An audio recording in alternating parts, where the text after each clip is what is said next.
கம்பெனியிலிருந்து lay off ஆன ஒரு employee உடைய ரியல் லைஃப் ஸ்டோரியை இங்க பார்க்கலாம். இந்த பையன் குஜராத்ல வடோதரா அப்படின்ற சிட்டி பக்கத்துல இருக்க ஒரு வில்லேஜ்லேருந்து வந்திருக்காங்க. இந்த பையனுடைய குவாலிஃபிகேஷன் வந்து பிஇ, இசிஇ 2020 பாஸ்ட் அவுட். இந்த பையன் தான் அவங்க ஃபேமிலியில் ஃபர்ஸ்ட் பிஇ கிராஜுவேட்.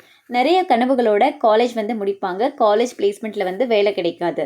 நெக்ஸ்ட் ஒரு பிளேஸ்மெண்ட் இன்ஸ்டிடியூட்டில் சேர்ந்து டேட்டா அனலிஸ்ட் கோர்ஸை வந்து படிக்க ஆரம்பிப்பாங்க. ஸோ அந்த இன்ஸ்டிடியூட்லேருந்து சென்னையில் ஒரு ஸ்டார்ட் அப் கம்பெனியில் 2021 வந்து பிளேஸ் ஆகிடுவாங்க. அங்கே 4 இயர்ஸ் எக்ஸ்பீரியன்ஸை வந்து கெயின் பண்ணிப்பாங்க. சடனாக ஒரு நாள் வந்து லே ஆஃப் பண்ணிடுவாங்க அந்த கம்பெனியில்.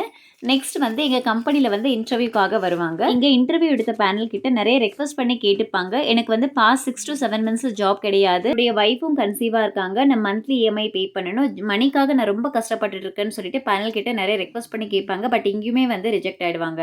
இதிலிருந்து என்ன தெரியுது அப்படின்னா, வேலை கிடைச்சிருச்சுன்னு சொல்லி ரிலாக்ஸாக இருக்க முடியாது. கீப் ஆன் அப்கிரேட் பண்ணிகிட்டே இருந்தால் மட்டும்தான் சர்வைவ் ஆக முடியும்.